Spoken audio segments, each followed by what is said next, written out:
Almost 3 miles below this formation of American flying fortresses, there lies Marienburg in East Prussia. Up to this moment, one of the most important cogs in Germany's war machine. The specific target on which this lead bombardier is lining up his bomb sight is the Focke-Wulf 190 plant. Up to this instant, this aircraft factory has been accounting for almost 50% of Germany's total FW-190 fighter assembly. Bombs away. Tons of bombs rain down in a tight pattern of destruction. This, remember, is no area attack. It is an assault on one single target, and any bomb that falls outside that target has failed to achieve its purpose.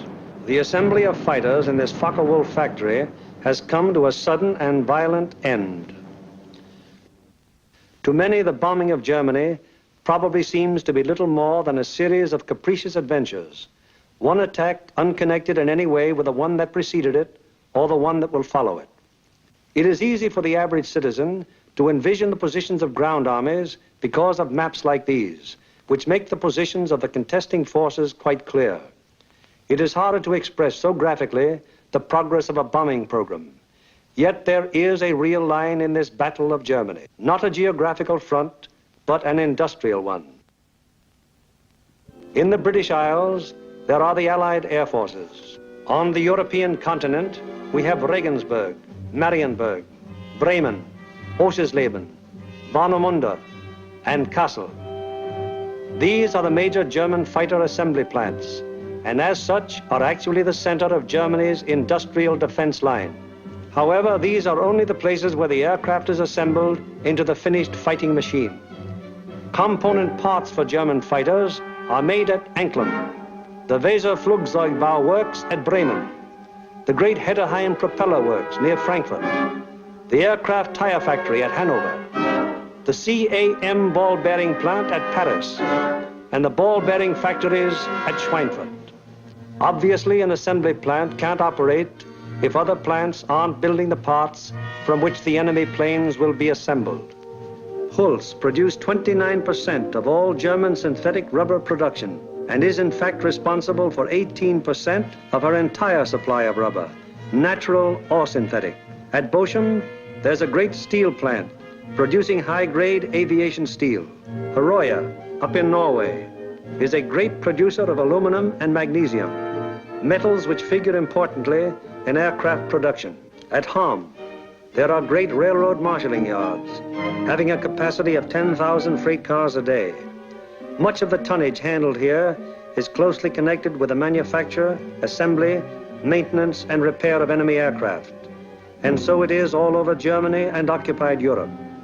Everywhere there are plants and installations that contribute directly or indirectly to the making of German aircraft.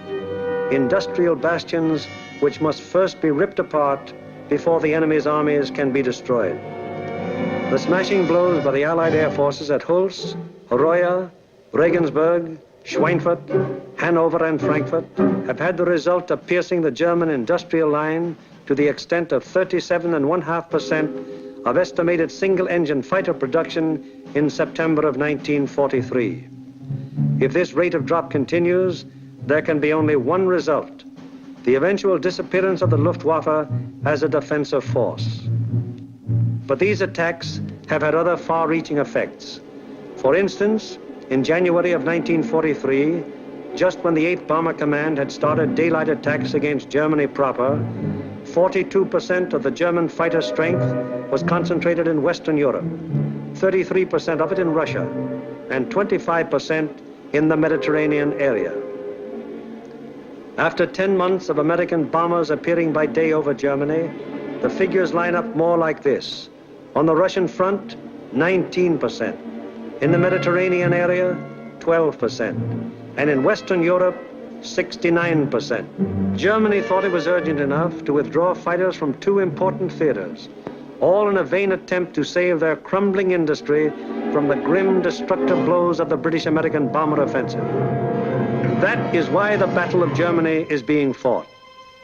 Now we come to the problem, how are the targets selected? And what enormous effort is necessary for the 10 or 15 minutes that our air task forces will be over any given target? The daylight bombing offensive against Germany is the responsibility of the 8th Air Force. Under the 8th Air Force are the 8th Bomber Command, the 8th Fighter Command, and the 8th Air Service Command, all of whom contribute to every bombing mission. But it is the Bomber Command which is charged with the actual destruction of the selected targets. The Bomber Command, with which this picture is primarily concerned, is divided into 3 divisions. Each division has a number of combat wings. Each combat wing, in turn, has 3 groups. This is the chain of command.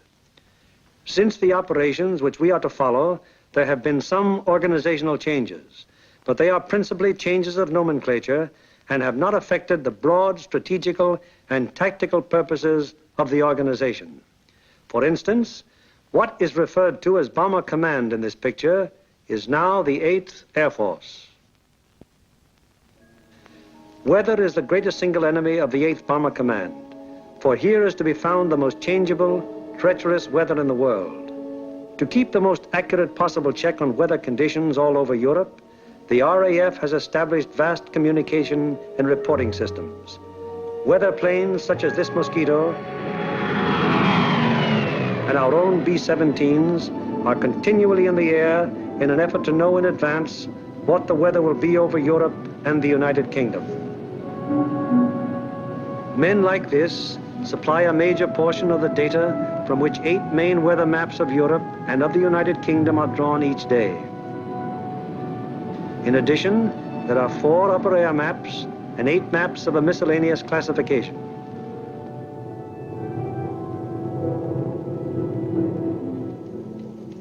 In this room, all weather information is collected, coordinated by the RAF, and sent out by teletype to every responsible command.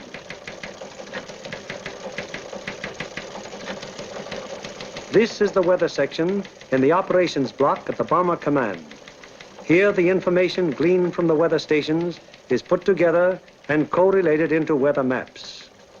Accurate predictions must be made as to the direction and speed of the wind, downward and forward visibility, temperature, humidity, possible icing conditions, and probable atmospheric pressure at the bases, en route, and over the target.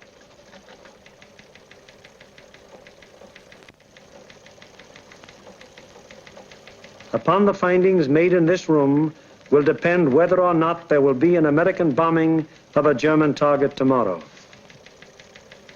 This is the operations room of the Bomber Command. Here is where the wheels are put in motion for any American bombing attack. Right now, the officers you see are waiting for the commanding general's morning conference. They are the A3, or operations officer, the operational intelligence officer, a weather officer, and other members of the staff.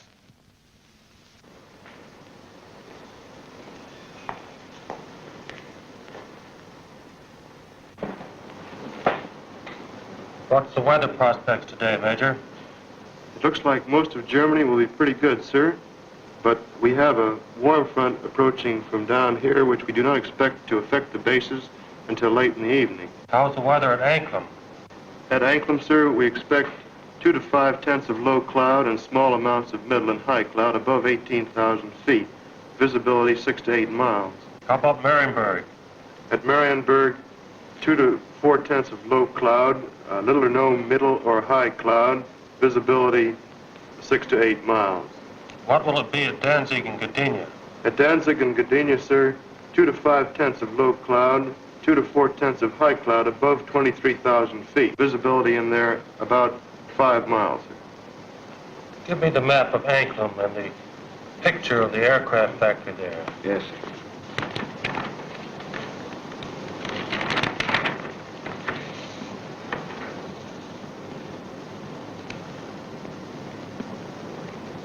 All right, Marienburg, the factual factory.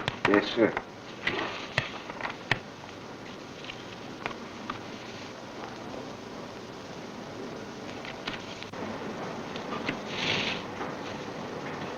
We will attack Marienburg with 2 combat wings, Anklam with 2 combat wings, shipyards at Danzig with 2 combat wings, and the port facilities at Gdynia with 2 combat wings. That will require a maximum effort.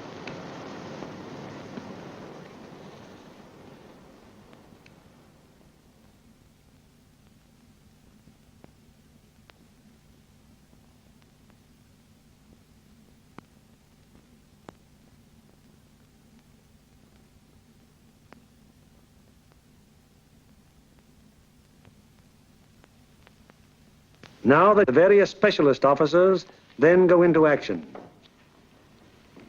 This is the operational intelligence section.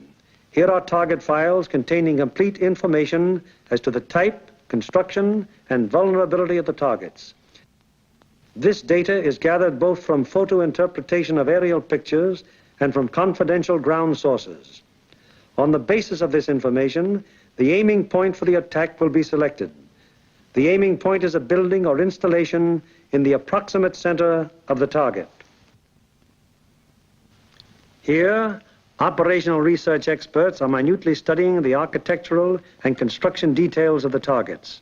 It will be their duty to recommend, on the basis of studies previously made, the types of bombs and the proper fusing to accomplish the greatest possible destruction of the objective. These studies of the Arado factory at Anklam are immensely important, since the nose and tail fuses of the bomb can be adjusted to give varying degrees of delay between the time of initial impact and the explosion. For example, an improperly fused bomb would react something like this. Result, very superficial damage that may hardly even cause delay in production. On the other hand, here's what happens when a properly fused bomb strikes the same factory. 2 bombs of exactly identical weight and explosive power have totally different effects because one was fused properly and the other was not. It is the responsibility of the operational research section to determine proper bomb fusing. Here, the commanding general and the operations officer are working out the overall planning of each of the missions with the staff bombardier, the staff navigator, and the flak officer. This is a complex business because of the multiple nature of the attack. We'll attack Anklam 1 hour before we attack the other targets. That should draw most of the German fighters on the Anklam force. The Anklam force is big enough to take care of itself. You mean along the same course, sir? No, send them a little south. They'll act as a better diversion. This would be the best place across the coast from the standpoint of pilotage. But, sir, the flak concentration at that point is quite heavy, the heaviest along the coast. We could rather move them a little further south, what the general suggests, and they would not run into flak difficulties at that point. How is that for the navigation viewpoint? That's a very good landfall, sir. All right, we'll cross at that point, and you adjust the flight times accordingly. Take care of it, Darrell. Yes, sir. While this is going on, the various liaison officers stationed at Bomber Command headquarters are busy keeping their respective commands acquainted with the course of events. The closest liaison is maintained with both the RAF Fighter and Bomber Commands, the Royal Navy, the 8th Fighter Command, and the 9th Bomber Command. It is through these liaison officers that requests will be made for the necessary fighter support, diversionary effort by the medium bombers, air-sea rescue patrols, and so on. Officers at Fighter Command immediately look up plan number 2340 to find out what part the fighters are expected to play in the next day's operations. Similarly, the 9th Air Force is informed that Bomber Command intends to lay on plan number 2340. It will be the duty of the mediums to attack enemy airfields at a time that will cause maximum interference with German attempts to intercept the heavy bombers. Right now, weather officers are getting ready their forecast for the General's late afternoon conference, where final decisions will be made. Right in there as planned. Yeah, it should. Should be okay. Thanks. Good enough. In the bag. Does your morning's forecast still hold? Yes, sir. There's practically no change in the situation, and we still expect the base weather to hold up for return. Send out the field order exactly as planned. Yes. Get me the 1st, 2nd, and 3rd divisions on a conference call, please. Already with your conference call. Go ahead, please. Can you scramble? Okay. Over. Okay, over. Over. Okay, there's a mission tomorrow. Maximum effort with 5 task forces. The 1st task force, comprising 6 groups of the 1st Division, will hit 3948. 3948. Secondary, 8731. 8731. Last resort, 9009. 9009. The 2nd Task Force, comprising 5 groups of the 3rd Division, will hit 6848. 6848. Secondary, 6424. 6424. Last resort, 5381. 5381. The 3rd Task Force will comprise 4 groups of the 2nd Division, which will hit 6424. 6424. Secondary, 5381. 5381. Last resort, any industrial target of importance in Germany. Okay. The 1st and 3rd Divisions will each dispatch 1 air... The field order now goes over the teletype to all interested units and command. The first step has been taken in the sequence of events that will finally result in bringing our planes over the targets and discharging their bomb loads.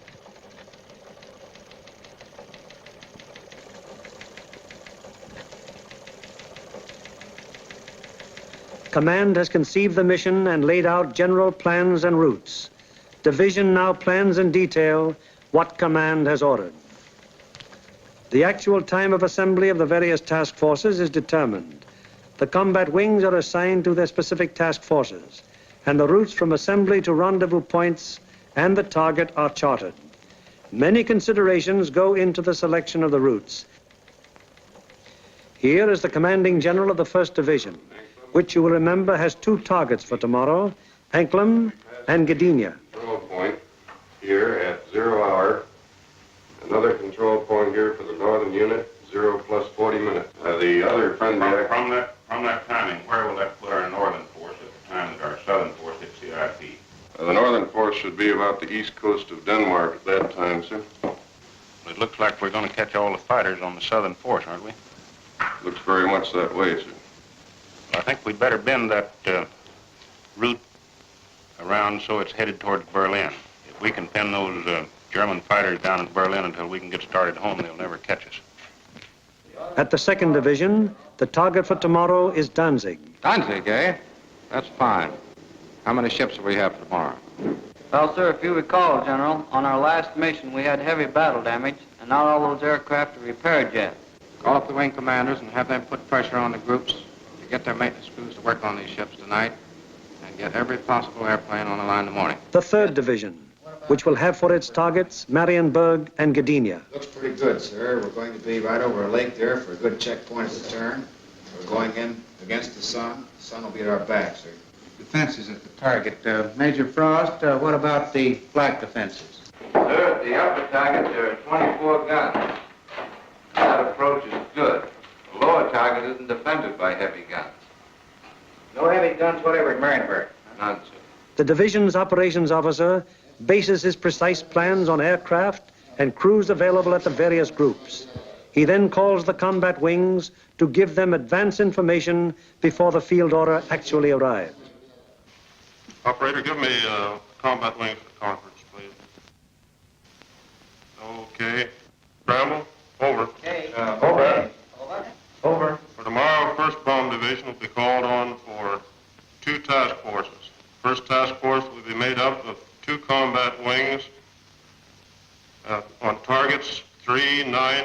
3948 3948.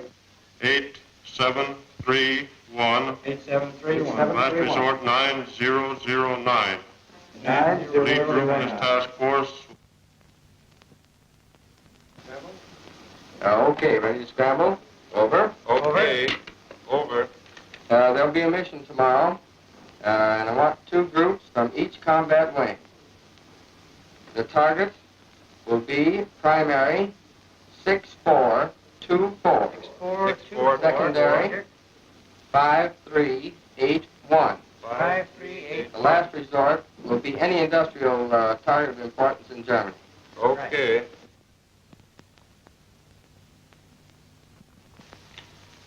There's an order coming through. The 3rd Division will furnish 8 groups. 1st and 2nd wings, comprising the 2nd Task Force, will hit 6848. 6848. Secondary 6424. 6424. Last resort 5381. 5381. Last resort. Bomb load. 500-pound GPs fused, 1/10 nose, 1/100 tail. 1/10 and 1/100. 1/100 tail. This is operations of the combat wing, a purely tactical unit having absolutely no administrative functions whatsoever. How do you intend to make it? Sir, we'll assemble over Molesworth. Problems of takeoff and assembly are the particular specialized function of this organization.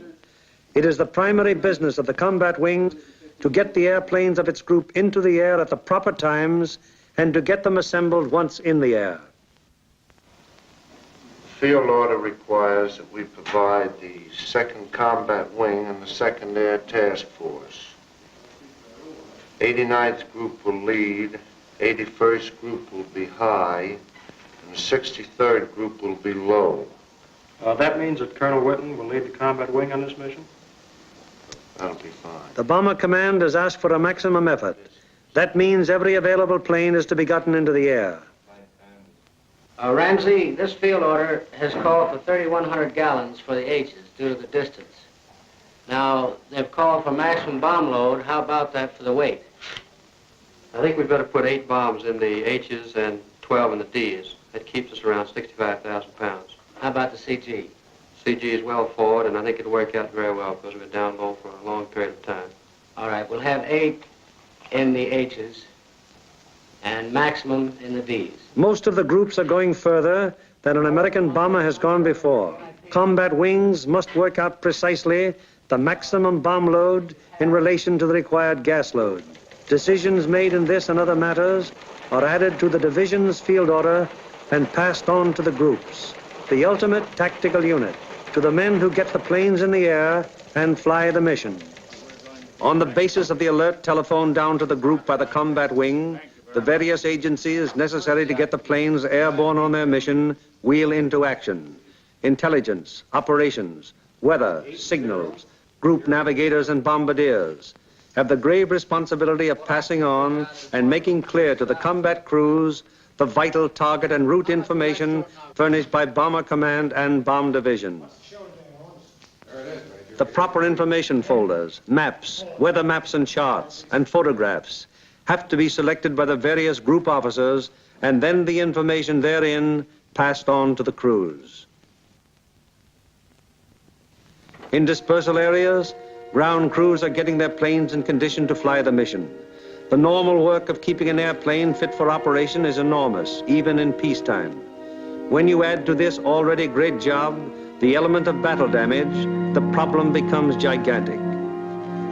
Engines, wings, propellers, controls, wiring, fuel system, oxygen system, the 1,001 elements that go to make up the complex mechanics of a heavy bombardment plane all must be kept in perfect shape. The failure of any one of them on a mission can easily mean the loss of the plane and its personnel, or at best, such a failure will cause the plane to abort, that is, return to its base without having reached the target. It was originally estimated that about 37.5% of planes on hand would be effective at one time. However, the maintenance and repair has been so magnificently performed that sometimes up to 50% of planes on hand have been effective.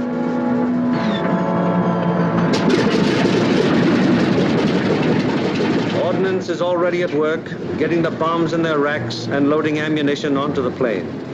These are 100-pound incendiaries.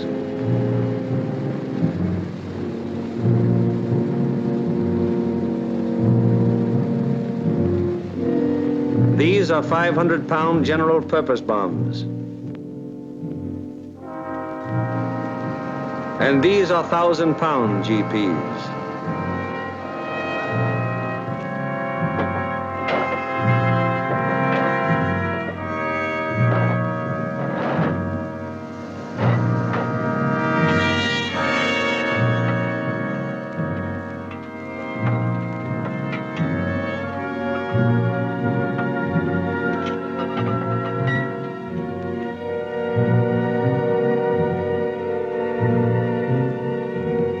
The bombs have to be placed in their racks very carefully. One bomb sticking in its rack through careless placement might make a whole mission useless so far as that individual plane goes.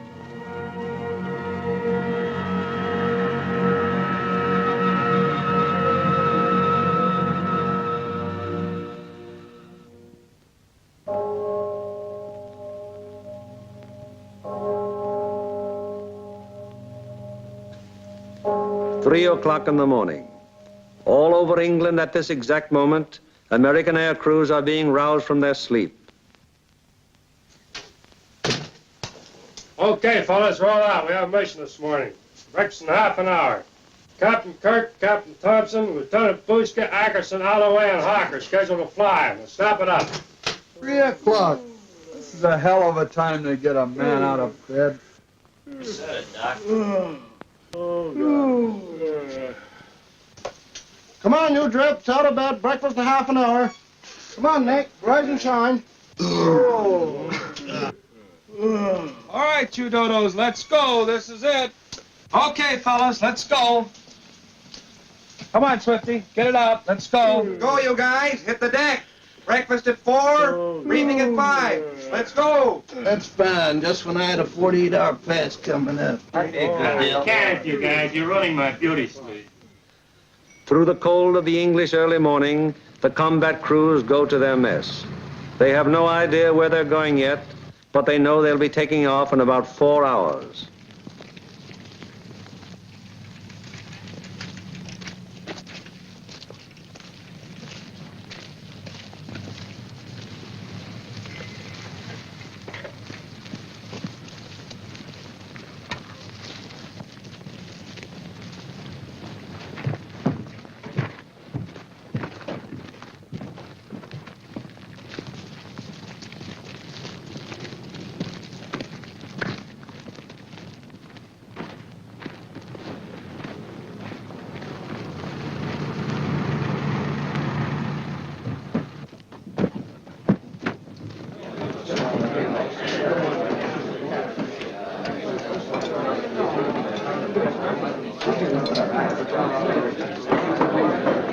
Well, boys, I wonder where we'll be today.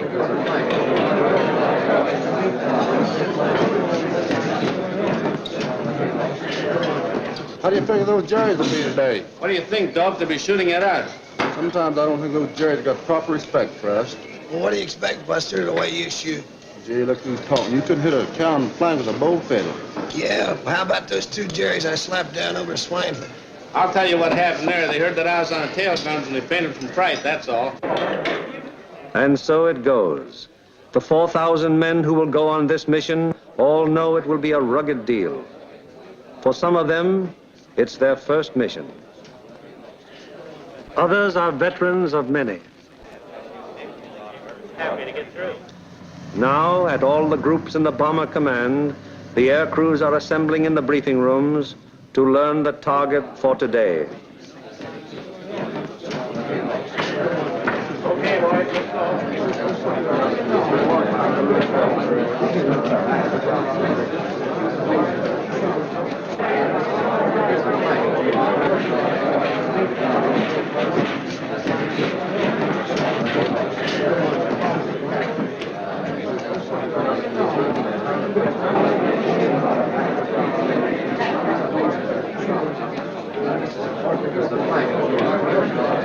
Every morning, Sam.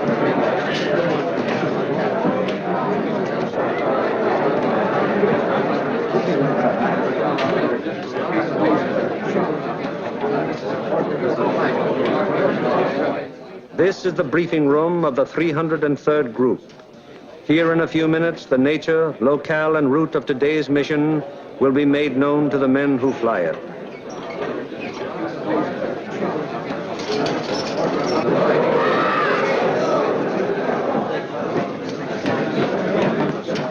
Target for today is Anklam. Specifically, you are to destroy the Arado factory. This plant manufactures aircraft components, principally wing and tail assemblies for the Focke-Wulf 190s. The parts are then shipped to New Brandenburg for assembly. I cannot stress upon you too much the importance of this target. If it is successfully destroyed, it will have a very serious effect on Germany's aircraft production. Lights, please. Your IP is on the northwest side of New Brandenburg. Your heading on your run-up will be 45 degrees true. Immediately after your turn, you have an aerodrome on your right, almost directly north of the town. You should be able to pick out Friedland, 6 miles to your right and halfway between your IP and the target. Along this route, you should be able to see the main line railroad and the main road. From Friedland, the main road moves in toward your run-up and goes into Anklam, but the railroad terminates at Friedland.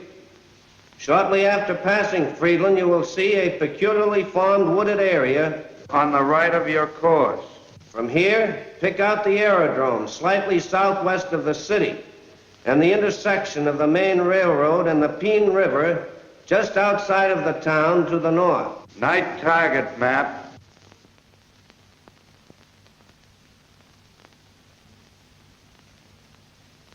Your target is across the railroad, beyond the town, in the area formed by the bend of the river. And now a picture of the target. This group of buildings here is your target. This building will be the aiming point. If your bomb pattern is concentrated in this area, it should very effectively knock out the factory. Lights, please. At the 379th, the intelligence briefing continues. Eight groups will bomb from an altitude of 13,000 feet. We feel that this low altitude will be equalized by the element of surprise which is with us, and it should ensure a thorough and complete finding of the target. Another task force is hitting the FW-190 assembly plant at Marienburg. If the two missions are successful, 65% of Jerry's remaining FW-190 production and assembly facilities will be destroyed. At the 384th. Other forces are attacking submarine yards, aircraft assembly plants, and units of the German fleet at Danzig and Gdynia. If these attacks succeed, they will destroy 13.5% of Germany's remaining U-boat construction and will destroy or immobilize a large section of the German Navy. The overall result of all four attacks will be to show the Hun that his efforts to protect his key industries by moving them to the east will be unsuccessful. It'll show him that we will seek out his industry and destroy it wherever he places it. At the 351st, the intelligence briefing is completed. Your secondary target this morning is the air park at Tutov. This contains a Focke-Wulf assembly plant, a bombardier school, and you'll love this. It's the country club of the German Air Force. Should you be unable to bomb either of those two targets, then in that case, you'll attempt to bomb the last resort target, which is the Hankel assembly plant at Rostov. This is the only complete Hankel unit in North Germany. It should be easily identified by the airfield adjoining, which has 6 intersecting runways running from 1,000 to 1,600 yards, and they're full of nice, fat, juicy Hankels. A weather officer briefs the crews of the 305th Group going to Gdynia. The synoptic situation today is this. We have a high-pressure system centered over northwest Europe, up here near Finland, extending southwestward down across the British Isles, causing an influx of south and southwesterly air going up in this direction, hence causing little or no cloud in the area up there and toward your target. There are no fronts to affect your route today except a frontal system off to the west, which will cause an increase of medium and high clouds as you come back across the North Sea. Lights, please. At takeoff time, there will be 0 to 3/10 low clouds, also a layer of high clouds above 23,000 feet, 4 to 6/10 in amount.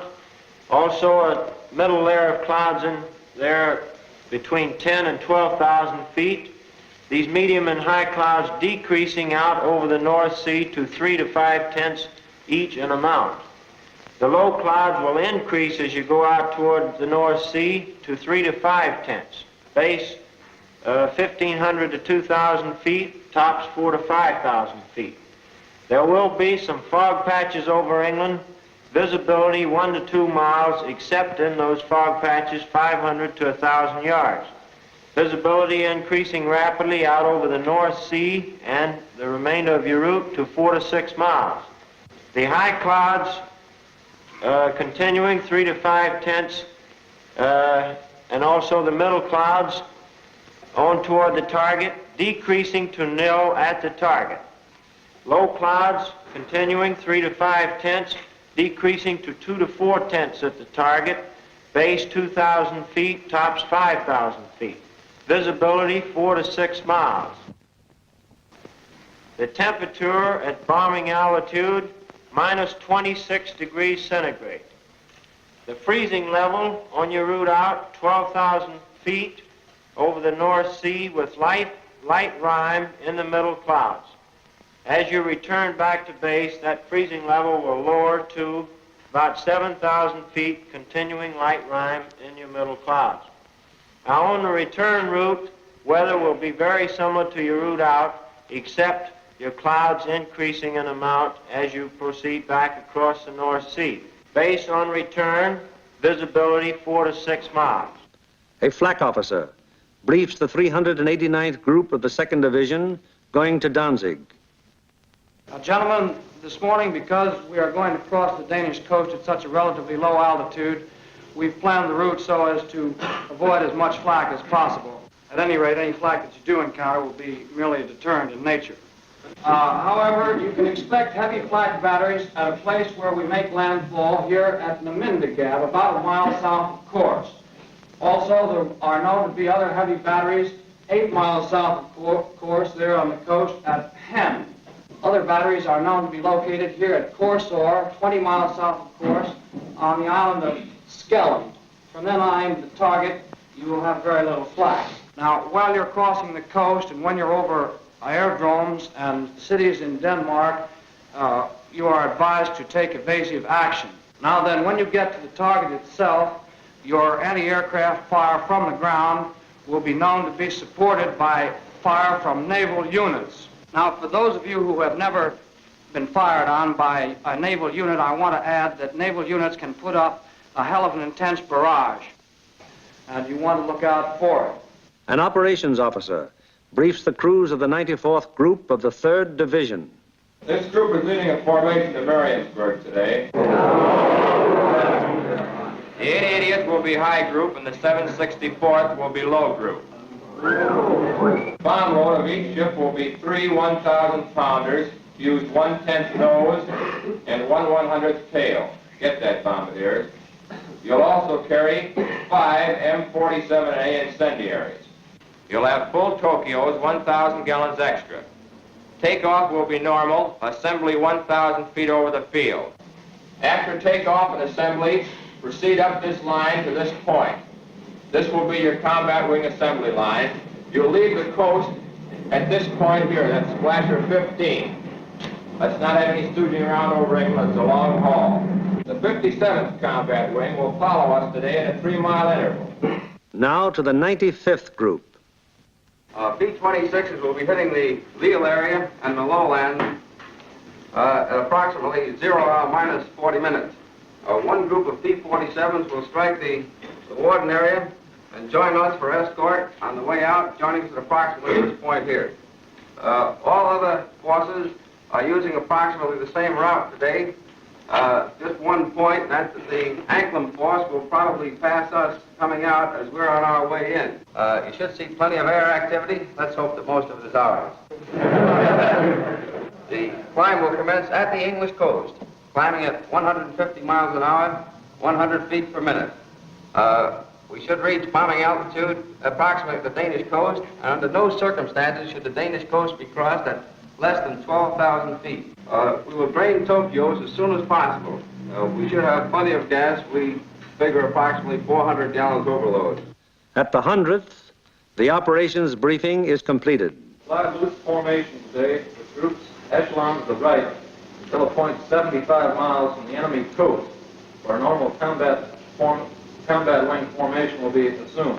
For visibility, everybody use Aldous lamp. The Royal Navy will be out patrolling with sea routes, so any crews that have to ditch will probably be rescued very quickly. The Commanding General of Bomber Command asked us to put out a special effort today, so let's give it to him. The commanding officer of the group invariably has a few words to say. Men, the going's going to be rough. You're going to have to bow your necks in there and stay in there and pitch every minute.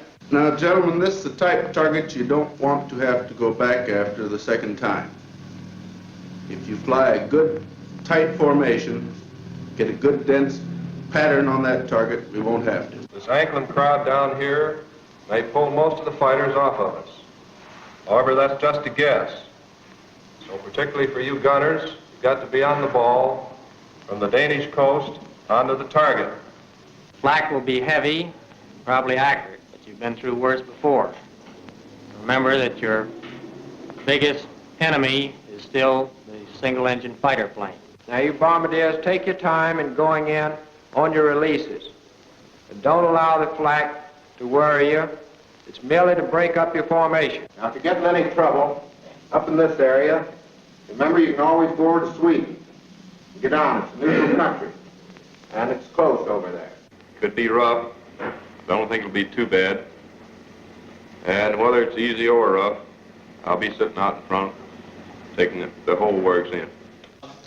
The main briefing over, the pilots, navigators, bombardiers, radio operators, gunners receive separate specialized briefings. These briefings are very technical and very thorough, and are held so that every member of the combat crew will understand exactly what he can expect and what is expected of him. Any lack of thoroughness here might very well result in the failure of a mission. As dawn breaks over the English countryside, it finds the ground crews still working grimly in an effort to get every plane in the air that is scheduled to be dispatched.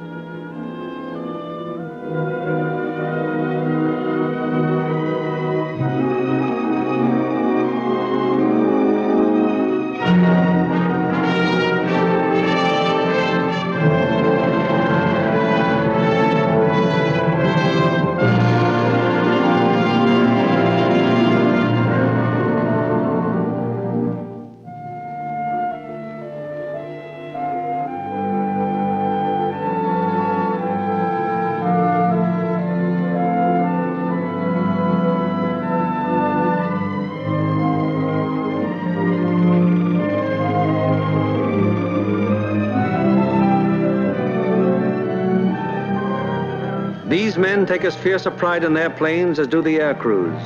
To each of them, it is a personal tragedy, reflecting in some way on their capabilities when their airplane is forced to turn back without having completed its mission, or when they have been unable to get an expected plane ready in time for a mission. It's getting on to the time when the combat crews go to their planes. Here they are in the crew room, putting on their flying clothes. Clothes and equipment especially constructed to ward off the intense sub-zero cold which they will encounter so shortly.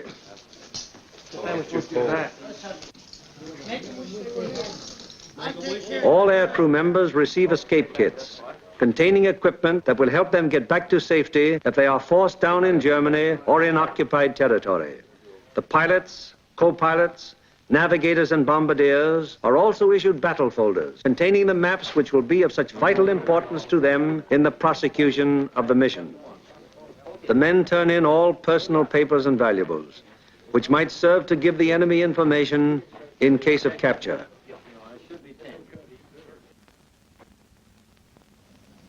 Some of the crew members turn to their chaplain, whose ministrations are always available to the men of the bomber bases. Most of all, because they have been being my God, for all the concern of all my love. I firmly resolve with the help of thy gracious assistance to confess my sins, do penance, and amend my life. Amen. Misericorde bestone potens Deus et mysticais Christus perduca posta vitam aeternam. Amen. Indulgentiam absolutionem mission peccatum vestrum.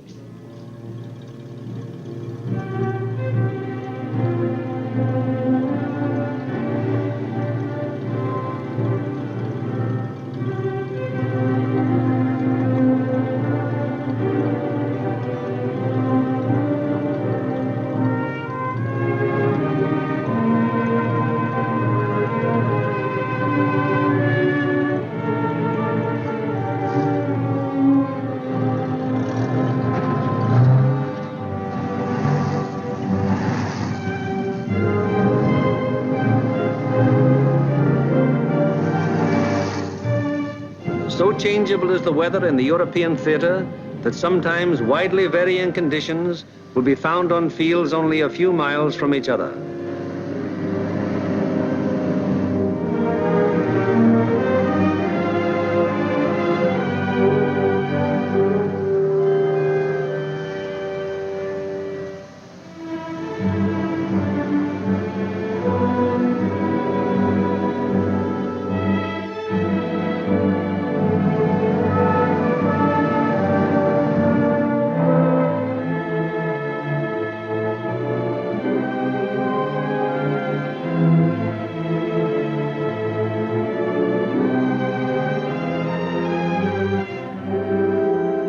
And now the last briefing of all, the final intimate conference around each airplane as the pilots recheck the details of the mission with their crews.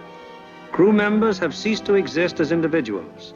They are now 10-man teams, and on the excellence of their teamwork will depend the success of the operation.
Perimeters of 20-odd fields of the 8th Air Force, more than 400 forts and liberators, with their 4,000 crew members, taxi for the takeoff.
plane of each squadron, upon becoming airborne, proceeds for about 90 seconds.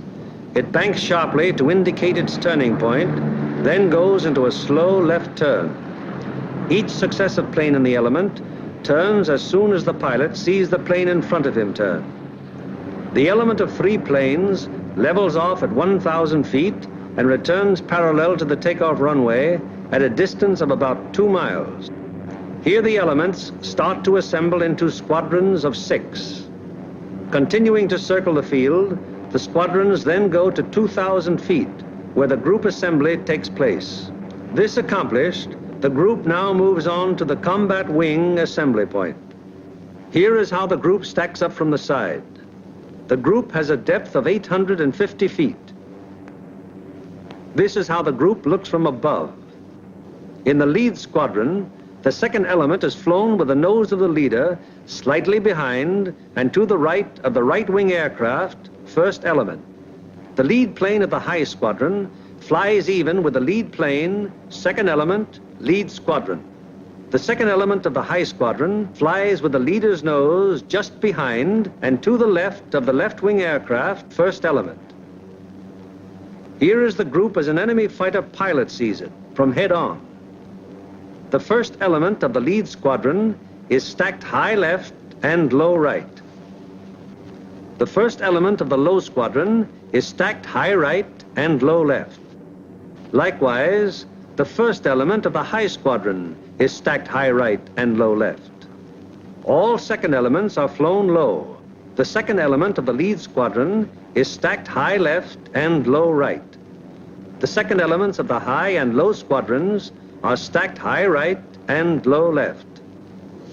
Experience has shown that this arrangement of the group brings to bear on attacking fighters the greatest possible amount of firepower by utilizing to fullest advantage the field of fire of each gun in the formation. Again, it is proved to be the most maneuverable formation from which to execute the primary and all-important purpose of the mission, the dropping of the bomb loads on a precise target. Obviously, it would be desirable to stack as many bombing planes as possible in one defensive formation. However, it has been found that the largest practical defensive formation is the combat wing of 3 groups. Any formation of aircraft larger than this becomes unwieldy. This force has a depth of 3,000 feet. The nose of the lead aircraft of the low group is aligned with the tail and slightly to the left of the rearmost aircraft of the lead element, lead squadron, lead group. The nose of the lead aircraft of the high group is aligned with the tail of the rearmost aircraft of the lead element, lead squadron, lead group. The combat wing having been assembled, they now move on to make rendezvous with the rest of the task force. In this case, another combat wing.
This plane from the force which is to attack Anklam is now approaching the Danish coast, and the formation is subject to enemy attack at any moment.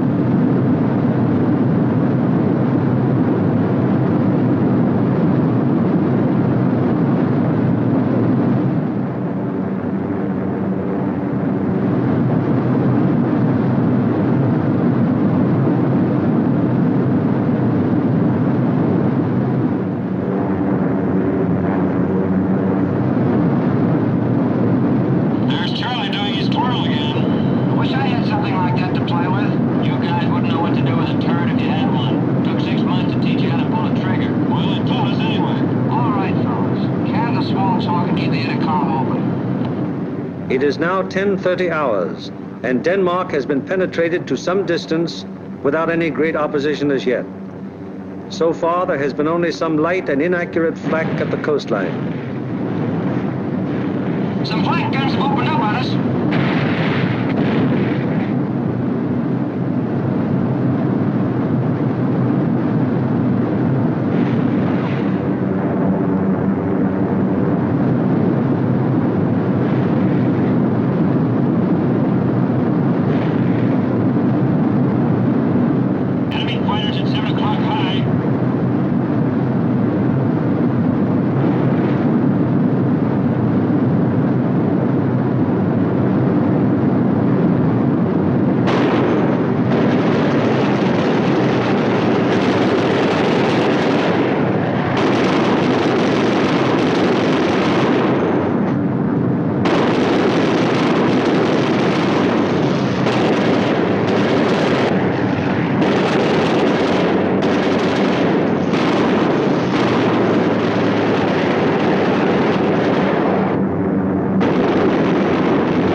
From 10:30 on, the Anklam formation has to contend with constant German fighter attack from all levels and all clock positions. During this time, the gunners aboard the fortresses knock down fighter after fighter. However, the gunnery of the forts, no matter how sensational it may be, is only to ensure the successful performance of the mission. It is not the job or purpose of forts or liberators to seek out action with enemy fighters. They merely defend themselves against enemy fighter attack so that they can destroy their target and bring their crews back safely to their home bases.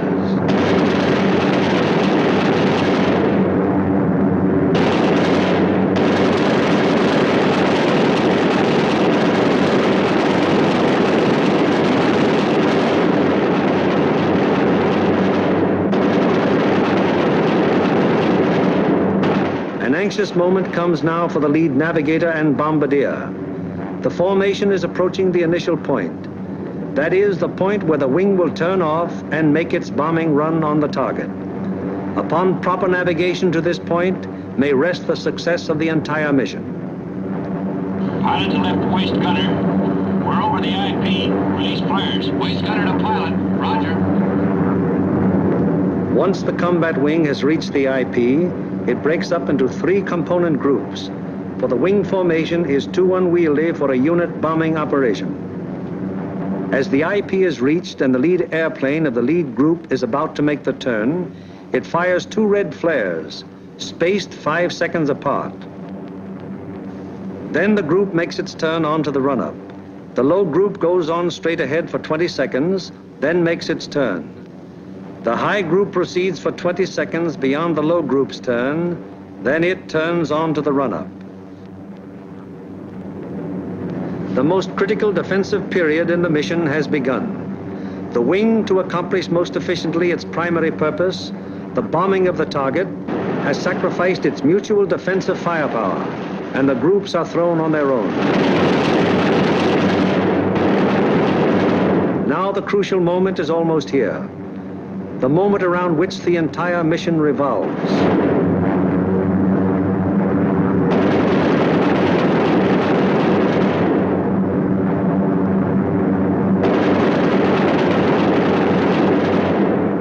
Pilot to bombardier. Your ship. Bombardier to pilot. Roger. Bombardier to crew. Bombay doors open. Pilot to radio operator. Camera on.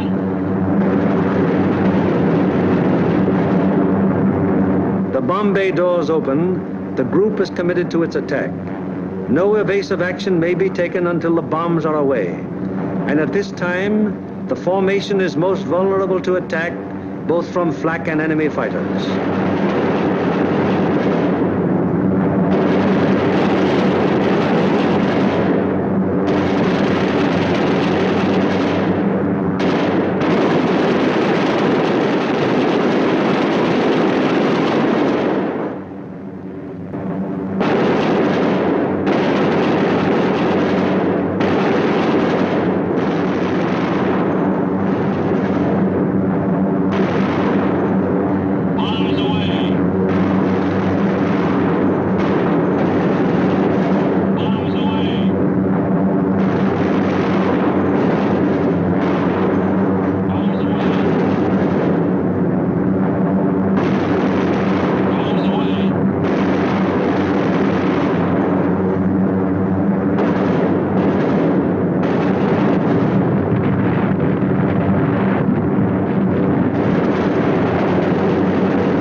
Marienburg, an hour later, the second task force comes over the target.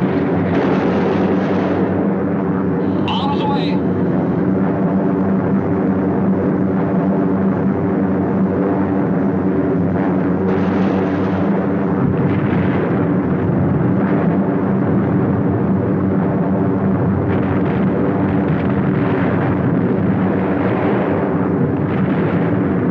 The third task force comes over its target at Danzig.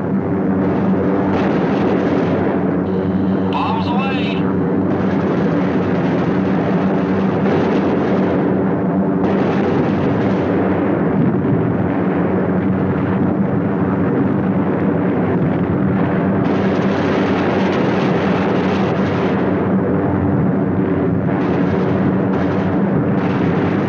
The fourth and fifth task forces arrive over the harbor area of Gdynia. Bombs away.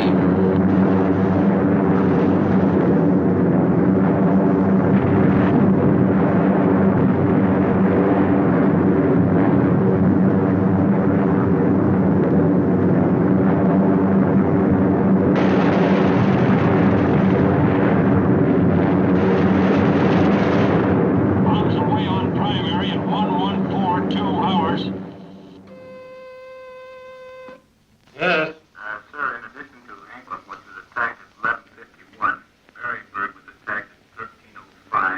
It is standard procedure for the group leader to inform Bomber Command the moment the target has been attacked. Bomber Command, in turn, promptly informs the commanding general of the 8th Air Force. Bill Laker, I have the additional information. I reported to you that Anclam was attacked. Well, all primaries were attacked. We received strike messages on all primaries. Danzig at 1307, Marienburg at 1305, and Gdynia at 1311. Yes? Yes, sir, I'll advise you as soon as they land. After getting bombs away and closing the bomb bay doors, the groups can now defend themselves again, at least to the extent of evasive action against the flak and fighter attack.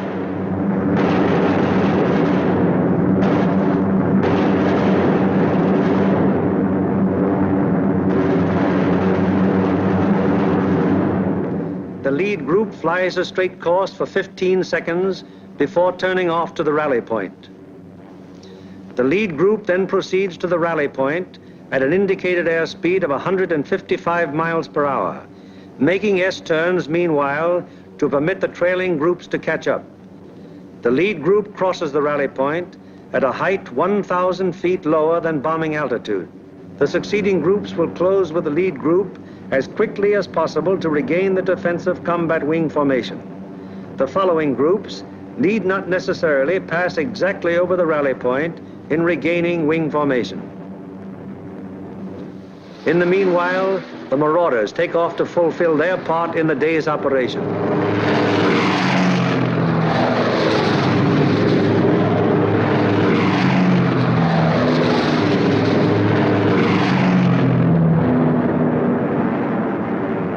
They bomb the aerodrome at Woensdrecht, one of the most important of the enemy's fighter bases. This blow by the medium bombers is timed so as to provide the maximum interference with the enemy's capacity to intercept our withdrawing heavy bombers. Last off are the fighters. Their great speed will enable them to reach the Leeuwarden district in a short time, sweep the area clear of enemy fighters, then give the heavy bombers withdrawal support from the enemy coast home. At the fields, it's getting on towards the most nervous of all times, the estimated time of return. Everyone who stays behind sweats out this period at the end of each mission. Here at the control tower, at the dispersal areas, at the Red Cross, at the Officers' Club, everywhere on the field, the one thing paramount in everyone's mind is that the group is due back.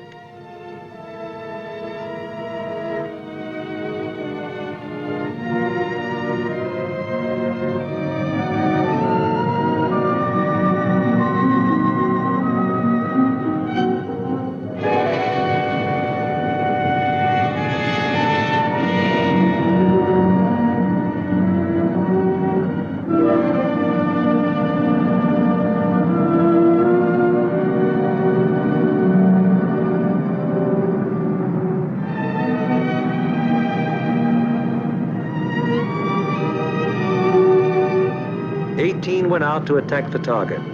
How many have returned? 1, 2, 3, 4, 5, 15, 16, 17, 18. 18 dispatched, 18 returned. 23 dispatched,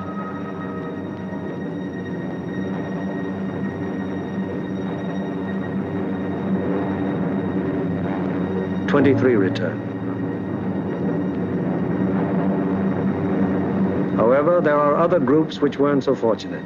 18 dispatched, 17 returned. 20 dispatched, 19 returned. 20 dispatched, 14 returned. 19 dispatched, 18 returned. 20 dispatched, 10 returned. 18 dispatched,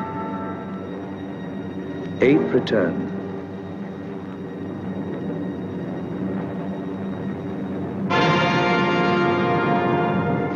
Flares dropped from aircraft signal the presence of wounded aboard. These airplanes are given priority in landing.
The airmen are home, but their job isn't over yet.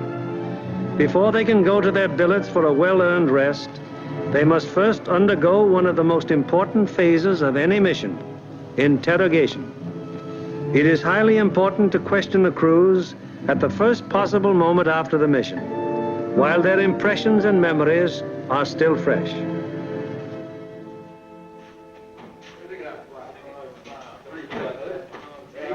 Crews who have anything of immediate importance to report go at once to the hot newsroom.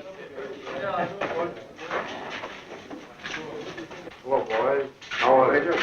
Well, kind of long, but not too tough. Best bombing job we've ever done. Good, good. Somebody in trouble? Yeah, we saw a 1B-17 go down there just before we made landfall. Where was that? Well, that was at 5240 north. 5240, yes. 1 degree, 50 minutes east. 0150 east. Yes, and what time was it? That was at 1524. And was that a G-fix? That was a G-fix, yes. And we had the radio operator get on the MFDF section. He sent in the coordinates of the fix. Good. And I had my radio operator turn on his IFF to emergency when we saw it go down. Okay. And what happened? Well, the ship went down, apparently under control, and saw it hit the water. Yes, I was looking through the glasses, and I saw 2 dinghies come out, and 10 men, apparently all okay, Major. Good. And what altitude were you? We were at 5,000 feet at the time. Okay, anything else? No, settle up for a cup of coffee. It's waiting for you, boys. Okay. Thank you.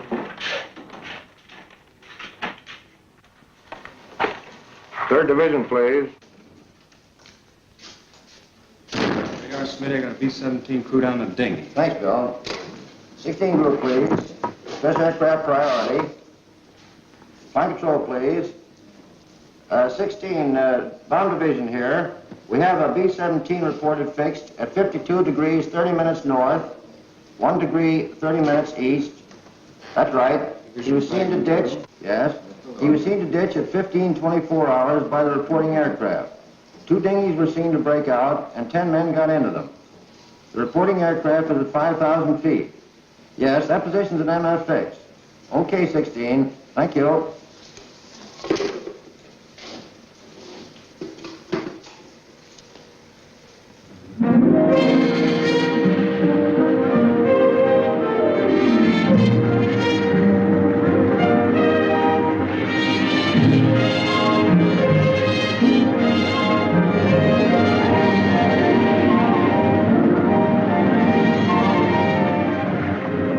In one way or another, scores of our crews are saved by air-sea rescue from the English Channel and the North Sea and returned to combat service. Aside from human values, a trained fortress crew is even more valuable than the plane they man. And the work of the air-sea rescue unit has been of enormous value to the 8th Air Force. The hungry crews are fed enough to hold them until they can be interrogated and get to their regular chow. These men are from the groups that went to Anklam. What time did you go over the target? At 11:43 hours. We went in at 12,000 feet. Did you get your bombs on the target? Yeah. What about enemy fighter opposition? Well, that's something we should not discuss. Really? Well, let's get some of the details. Where did it begin, Paul? Well, they first jumped us at 10:30 there just off the Danish coast. And how long did the attack continue? They stayed with us to the target and until 13:27. Then at 13:45 we had another group attack and stayed until 14:05. We had a couple more attacks, and the last one was at 15:26 just off the Danish coast coming out. And about how many enemy fighters did you see? Well, I don't know how many of them might have been repeated, but I saw 60 or 70 myself. I couldn't keep track of them, sir, but I counted about 65. I stopped trying to count when I got to 50, sir. Well, do you think it'd be accurate to say then that your ship saw between 65 and 80 enemy aircraft? Yeah. What type of enemy aircraft did you encounter? Well, from what I could see from the tail, they threw the book at us. FW-19s, ME-109s, 110s, 210s, Dornians, even JU-87s and 88s. I saw a couple of Focke-Wulf 189s, at least 2 Heinkel 111s. What positions did they attack from? Oh, they came from all over the place. Fighters are pressing home their attacks from 300 to 400 yards. Would you characterize these attacks as determined? Determined? Oh. I'd rather you could say that again. No, I think those guys are really trying to shoot us down. I wouldn't be surprised. How would you describe the enemy fighter tactics? Well, I describe them as murderous. Yes, they usually attacked in formation, queue up about 300 or 400 yards away, 12, 13 single-engine fighters, come barreling right through the formation. How'd the twin-engine fighters react? They stayed out to the side and above, just out of the range of our guns, and shouted cannons and rockets at us. Then they'd queue up and press home a regular fighter attack. What caliber would you say the cannons were? My guess would be 37 millimeters. What do you think, Adam? What about the rockets? We shot a lot of them. I didn't actually see any hit our formation, but they weren't doing us any good. I saw one of them blow a wing off the 17 below and ahead of us. They started to spin in. Any shoots? No, sir, I didn't see any. Where was this? Over the target, right after we talked about bombs.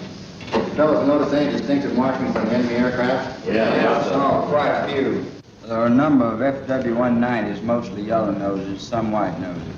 No red nose. No, I didn't see them. Boy, those yellow-nosed boys really come in close, don't they? Did you see that one come right on our left wing? Yeah, I saw a 109 with black and white diagonal markings under the wings. Black and white, huh? Had white nose. All right. Yeah. Getting back to those rockets, I believe that Jerry can reload his rocket guns from inside the ship. I think you can. That'd be my guess, too. I saw at least 9 bursts from rocket guns on one ME-210. 9 bursts, huh? Talking about 210s, there was one that came in and shot a cluster. It looked like clay pigeons to me. Say, those things looked like baseballs to me. Can you describe that more fully? How did they react? Well, they didn't look like baseballs. It was more like streamlined and smoked all the way down, but they didn't explode. Didn't explode, huh? No. What about planes? I knocked down 2. They were making attacks about 5 o'clock level. Yeah, I saw them. One of them blew up in the air, and the other one went down in flames. The pilot of the second one bailed out. That was at 11:44. We were right over the IP. Were any other guns firing at these planes? No, sir. These were my babies. Any more? Yes, sir. I got one destroyed and one probable. I knocked a 210 down right over the target. The plane exploded in the air. I got a burst at a 110, and it started down in flames. I couldn't see whether it went all the way down or not. We were under constant attack. Bombing results and enemy fighter reaction are only one phase of the interrogation. The enemy's anti-aircraft defenses, their concentration and their accuracy are also matters of great interest to the interrogators. The group of the 2nd Division, which went to Danzig. How would you describe the flak en route to the target? From the coast to the target, it was meager and inaccurate as to height and deflection. Over the target, it was still meager, but pretty accurate as to height and deflection. Is that how the rest of you fellows would describe it? What about on the way back? Well, it was meager and inaccurate, except now when we crossed the coast. They threw up a box barrage that was pretty accurate as to height. In fact, it was good as to altitude, but the deflection was a little off. The first burst hit about 100 yards ahead of the lead plane, and we felt the concussion of it, right? We got a couple of flak holes in the fuselage right around my gun position. Any other battle damage? A couple of flak holes in the nose. Burst is 303 in the number 4 engine. Got an oil line. What was your altitude when this box barrage almost caught you? 21,500 feet. Did any of you notice anything unusual or peculiar about the flak burst? No, it looked like the same old black flak to me. What's the 6th we have seen her? Also valuable to the interrogator is any intelligence that might be picked up by the crews en route to or from the target. Such observations may be completely incidental to the mission, but can prove to be of great value at another time when another target is being attacked.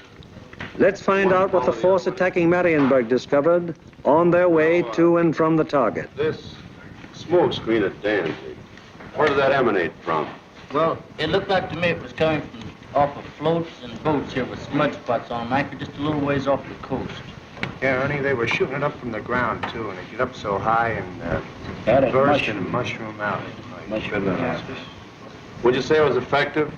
Well, we didn't pass right over the city itself, so we couldn't say definitely, but it looked like to me it'd be pretty doggone effective. Was all right? Cover. You see anything else? Yeah, there's a new airport about 2 miles below Danzig there, south of Danzig. What it look like? Pretty large airport with grass runways and a lot of construction at the south end. I seen another one there at Puck. It seemed like it's building runways and some buildings, new building like that, quite not to be hangars. Okay. Now, how about military installations? Did you see any of those? Well, south of Stadthof in East Prussia, we saw some installations that might have been fortifications. They were large rectangular buildings with red tops. Yeah, there were 2 rows of 4. 4 buildings each? Yes. Good deal. Now, did you see anything else? As soon as interrogation of the men is finished, the interrogation forms are checked and general statistics on the group's part in the attack are compiled. All right, let's get going on this report. Okay. B, number of aircraft dispatched. 20.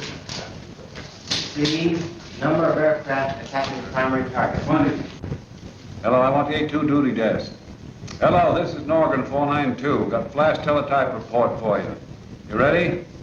The organizational flow which we have observed throughout this picture has now begun to operate in reverse. Information obtained from the crews is evaluated in divisional critiques, conferences in which all responsible group and divisional officers carefully inspect the detailed record of the mission, discuss any failures that may have occurred, and plan to prevent their recurrence. After a particularly large or important operation, there will be a command critique, with the 8th Air Force Commanding General presiding. Here in the dark room, the strike photos of the targets brought back by the returning planes of the group are developed and printed with all possible speed, so that experts of Bomber Command can assess the damage done. Coming in from planes of every group participating in the various raids, and interpreted and appraised by trained photo interpreters, these pictures will give Bomber Command an excellent idea as to exactly what parts of the various targets were hit and how severely. Here, as seen in these pictures taken the following day by photo reconnaissance planes, severe damage has been inflicted on all the major and most of the minor buildings of the Arado factory at Anklam. This is a strike photo showing how Danzig looked during the attack. Very extensive damage has been suffered in the harbor area. Here is an annotated PRU picture of Gdynia as it appeared after the attack. A near miss is seen on the liner Deutschland type. The transatlantic liner Stuttgart does not appear in this picture, although she was seen afire and in the hands of tugboats immediately after the attack, as these strike photos reveal. Aside from the Stuttgart, several ships in the South Basin have been sunk or damaged, including the liner Oceania. Shore engines are also heavily hit. At Marienburg, the PRU photo discloses that the damage was exceptionally severe, almost every building having been destroyed or seriously affected. General Arnold has characterized this attack as the greatest example of precision bombing on record. Other targets will be as thoroughly destroyed.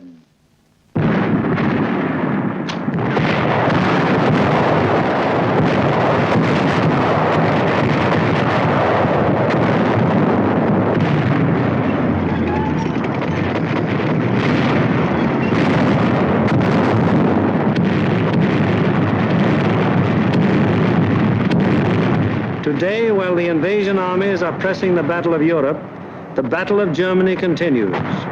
Day by day, whenever weather permits, heavy bombers roar out over the heads of the advancing ground forces, blasting away systematically at vital industrial installations hundreds of miles to the rear of the enemy lines.